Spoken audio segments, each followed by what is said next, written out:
জুরাইনে battery চালকদের ৩ ঘণ্টা rail line অবরোধ, পুলিশের সঙ্গে সংঘর্ষ।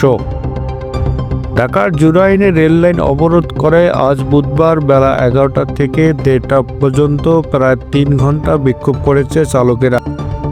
এ সময় পুলিশের সঙ্গে রিকশা চালকদের পাল্টাপাল্টি ধাওয়া ও সংঘর্ষ হয়েছে।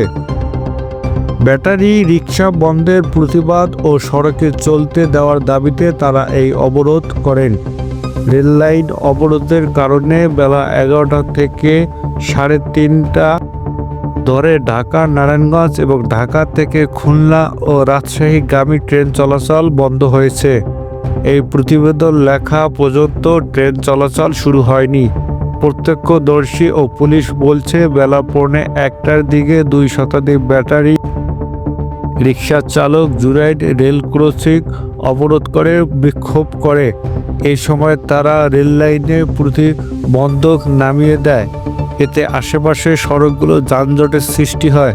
বেলা ১টার দিকে পুলিশ বিক্ষোভকারীদের বুঝিয়ে সরে যাওয়ার অনুরোধ করে, তবে রিকশা চালকেরা রেললাইনে বিক্ষোভ করতে থাকেন।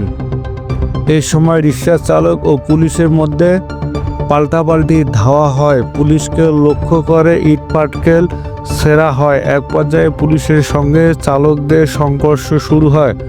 পুলিশ কাঁদানে গ্যাসের শেল ছুড়ে ও লাঠিপেটা করে চালকের ছত্রভঙ্গ করে দেয়।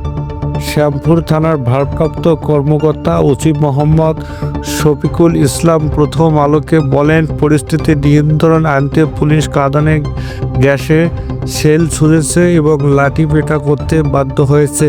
বেলা ১:৩০টার পর পরিস্থিতি স্বাভাবিক হয়ে গেছে।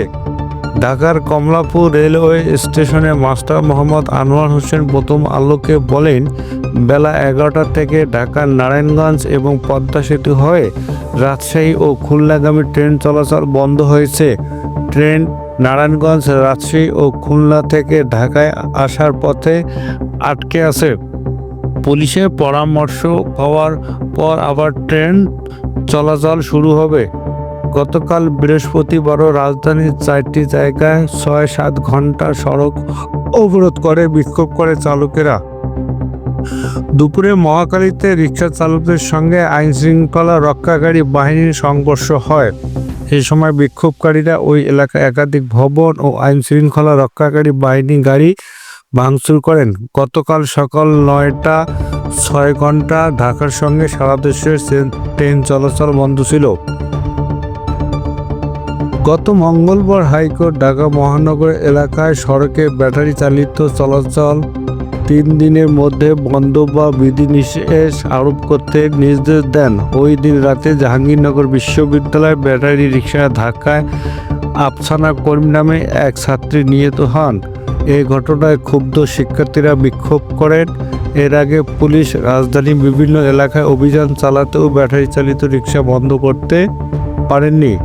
জানা যায়, ব্যাটারি চালিত অটো রিকশা ও অন্যান্য অবৈধ ৩ চাকা যানবাহনের প্রকৃত হিসাব সরকারের কোনো দপ্তরে নেই। তবে বিআরটিএ, যাত্রী অধিকার সংগঠন, পুলিশ ও অন্যান্য অংশীজনের হিসেবে ব্যাটারি ও যন্ত্রচালিত ৩ চাকার অবৈধ যানবাহন এখনও ৬০ লাখের বেশি। এর মধ্যে ঢাকার বাইরে রয়েছে প্রায় ৫০ লাখ, আর ঢাকায় রয়েছে ১০ লাখের মতো। কেউ মনে করেন ব্যাটারি ও যন্ত্রচালিত রিকশার সংখ্যা ১৫ লাখেরও কম হবে না।